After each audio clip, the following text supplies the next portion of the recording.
Hi student, welcome to Sarvottam YouTube channel short and made easy series में chapter 15 class 21 circles and loops to final hooks के बारे में सीखेंगे। जैसा कि हमने लास्ट चैप्टर्स आर में पढ़ा था कि आर वाली तरफ अगर हम सर्कल को लगा दें तो एस टी आर की साउंड देता था। तो वही रूल इस चैप्टर में भी इम्प्लीमेंट होंगे। इसमें क्या है कि जिस तरफ एन का हुक हमने पढ़ा उसी तरफ अगर हम कोई स्मॉल सर्कल लगाते हैं तो ये क्या पढ़ा जाएगा, टी एन एस। अगर हम ऐसे लूप लगा दें तो T N S T. Step by step बताता हूं कि देखिए, सबसे पहले हमने हुक किस साइड पढ़ा था, लेफ्ट साइड। ठीक है, जैसे कोई भी हम पी करना है तो P N, T N, C H N, ठीक है, ये सब लेफ्ट साइड को थे। और सर्कल जैसे टी एस, एस की साउंड मतलब कि अगर जैसे टी एस आता है तो ये किस साइड होता है, right side. Double S right side, straight stroke में बता रहा हूँ। T S T right side, S T are ये भी राइट साइड। अब वही आर वाले चैप्टर की तरह मेन कि एन वाली तरफ अगर हम स्मॉल सर्कल लगा दें तो सबसे पहले हम टी पढ़ेंगे, फिर जो हुक लगा था उसको पढ़ेंगे, फिर एस। ठीक है। अब इसी तरीके से ये बड़ा सर्कल अगर हमने ऐसे कर दिया तो टी एन एस एस। अगर ये लूप लगा दी तो टी एन फिर एस टी। बड़ी लूप अगर हम ऐसे लगा दें एन वाली तरफ तो T N S T R बन जाता है। अब इसमें वही सारे रूल हैं। सबसे पहले पे हम लोग पढ़ेंगे स्ट्रोक, फिर उसका जो भी वावल लगा है वो वावल को पढ़ा जाएगा। फिर नंबर 3 पे हम क्या पढ़ते हैं, एन। ठीक है, एन वाली तरफ लगा है ना सर्कल तो एन पढ़ेंगे। और जो भी सर्कल लूप, बड़ी लूप जो भी हमने एन वाली तरफ लगाई उसको फोर्थ नंबर पे हम लोग पढ़ेंगे। तो अब वर्ड्स में आपको ज़्यादा क्लियर हो जाएगा। जैसे सबसे पहले हमने जैसे डांस ऐसे करा, अब इसी तरीके से डांस, एन वाली तरफ सर्कल लगा दिया, डांस। डांसेज तो बड़ा सर्कल तो डांसेज। जबकि अगर अगर हम इसको सर्कल को राइट साइड लगाएंगे तो क्या बनता है, डा और एस एस। ठीक है, तो एन वाली तरफ लगाया तो डी एन डबल एस। फिर डांस्ड, लूप, डांस, डंस्टर, इस तरीके से। अब पेन में एन का हुक हम इस तरीके से लगाते हैं तो एन वाली तरफ ही सर्कल लगेगा तो पेन्स, पी एन और S. Expense, expense, expenses, expenses, ये। अब जैसे इसी तरीके से ग्लेन ऐसे किया, ग्लेन्स ऐसे स्मॉल। फिर अब जैसे ग्लांसेज बड़ा circle, glances, glanced, N S T. ठीक है, कि बस एन ऐसे तो ग्लान ऐसे हुआ, ग्लांस्ड तो एन वाली तरफ लूप लगा दी, ग्लांस्ड। सेम। अब यही रूल इंप्लीमेंट होता है कर्व स्ट्रोक्स में। अब कर्व स्ट्रोक्स में क्या होता है कि जिस तरफ कर्व है हुक उसी तरफ लगता है, जैसे एफ एन। ठीक है, अब सर्कल किस तरफ, इनसाइड ऑफ द कर्व। अब जैसे एफ एस करना है तो ऐसे। अब इसमें अगर जैसे हमने ऊपर लगाया कि एन वाली तरफ सर्कल लगा दें तो एफ एन एस पड़ा था। अब इसमें भी अगर हम ऐसे कर देंगे, एफ एन, ठीक है, एन वाली तरफ सर्कल लगाया एस, तो एफ एस और एफ एन एस में कोई फर्क नहीं रहेगा क्योंकि दोनों की आउटलाइन सेम बन जाएगी। तो ये याद रखना, कर्व स्ट्रोक्स में हुक किस साइड होता है, इन साइड। तो सर्कल भी इन साइड सेम साइड हो गया। अगर हुक और सर्कल सेम साइड होंगे तो हमें हुक को शो करना पड़ेगा। ठीक है, अब जैसे एग्जांपल फाइन ऐसे करा, फाइन्स ऐसे। और इस चीज में ख्याल रखना, जैसे हमने पढ़ा कि कर्व स्ट्रोक्स में हुक हमें दिखाना पड़ेगा। जब same side circle same side hook हो तो सर्कल लगाने के लिए हमें हुक को दिखाना पड़ेगा। और ये जो हुक में सर्कल जो लगा है तो ये सिर्फ हमारे को एन जेड की साउंड देगा। ठीक है, लगा तो एफ एन एस है, पर साउंड हमेशा एन जेड की देगा।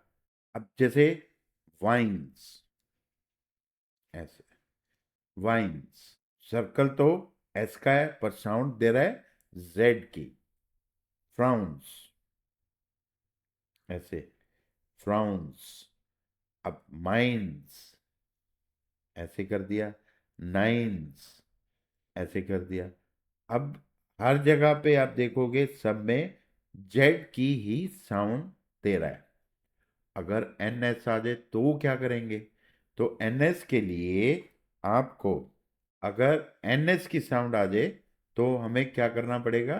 तो कर्व स्ट्रोक्स में ये रूल इंप्लीमेंट होता है, स्टेट में नहीं। तो ये ध्यान देना, अगर ऐसे हमने लगाया तो एन जेड की साउंड, अगर एन एस आ जाए तो कर्व स्ट्रोक्स में एन और एस कंप्लीट लिखा जाता है। जैसे फेंस, ऐसे देंस, ऐसे लेंस। क्लियर? तो अगर हमने ऐसे कर दिया तो ये लेंस बन जाएगा ज। ठीक है, अगर सा की साउंड आ रही है तो एन एस कंप्लीट होता है। और इसी तरीके से मेन क्या है कि हमारे पास हुक में इतनी जगह नहीं होती कि इसमें, अब देखो एस के लिए तो जगह है। अगर सपोज एस टी आ जाए, एस टी आ जाए, डबल एस आ जाए, तो इतना बड़ा हुक तो हमारे पास है नहीं कि इसमें लूप भी लग जाए, डबल सर्कल भी लगे। तो फिर क्या करें?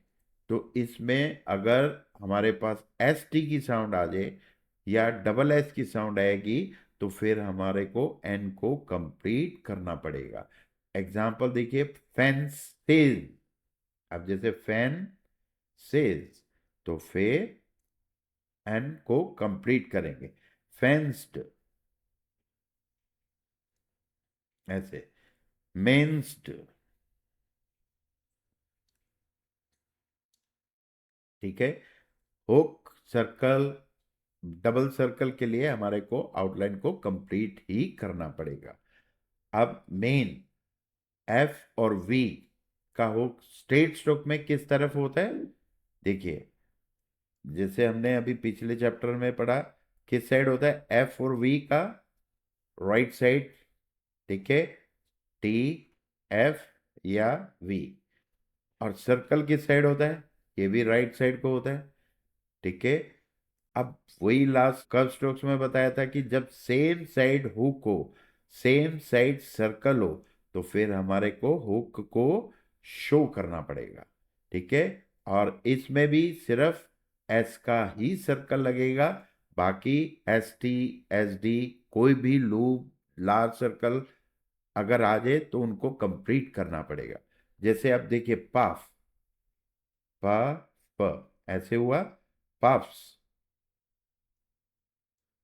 ठीक है, तो सर्कल इस तरीके से हमारे यहाँ हुक में लगेगा। केव, केव का हुक ऐसे हुआ। अब केव्स,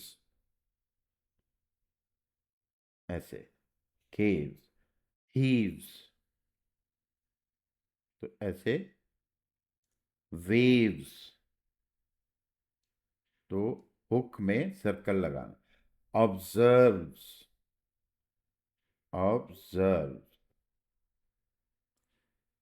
ठीक है, तो ये तो आपको पता लग गया कि किस तरीके से। बाकी कर्व स्ट्रोक्स में क्या होता है?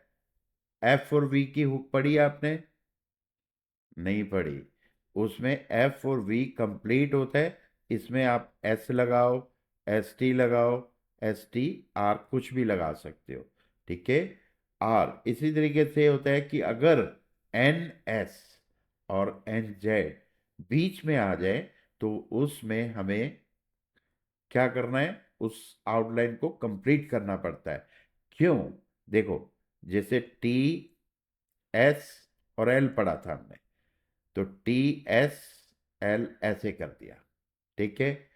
अब इसी तरीके से टी एन एस और एल आ जाए, तो टी एन एस तो ऐसे हुआ, तो अगर एल आ गया तो एल को भी हमने ऐसे कर दिया। तो टी एस एल और टी एन एस एल की आउटलाइन में कोई फर्क रहा? तो इस करके मिडल में हमारे को एन एस कंप्लीट लिखना पड़ता है, ठीक है।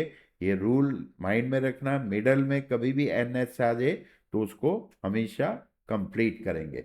जैसे डेंसिटी, ऐसे डेंसिटी।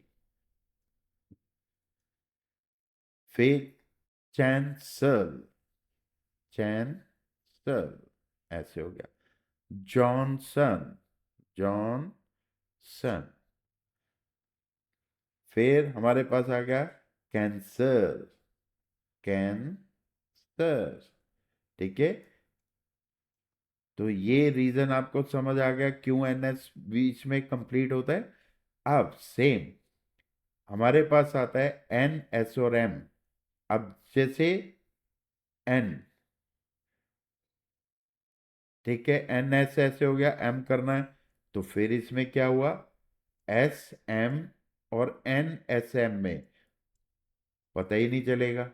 तो फिर ये रूल बन गया कि जितने भी अपवर्ड स्ट्रोक्स हैं उसमें एन एस और एम अगर आ जाए तो हमारे को इस टाइप से हमें लिखना पड़ेगा, यानी एन का हुक दिखाना पड़ेगा, एन एस और एम।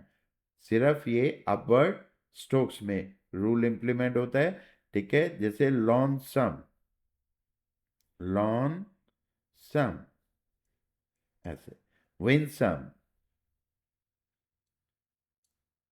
रैन सम, ठीक है। तो अपवर्ड स्ट्रोक्स में एन एस और एम अगर आता है तो उसकी आउटलाइन इस टाइप से बनेगी।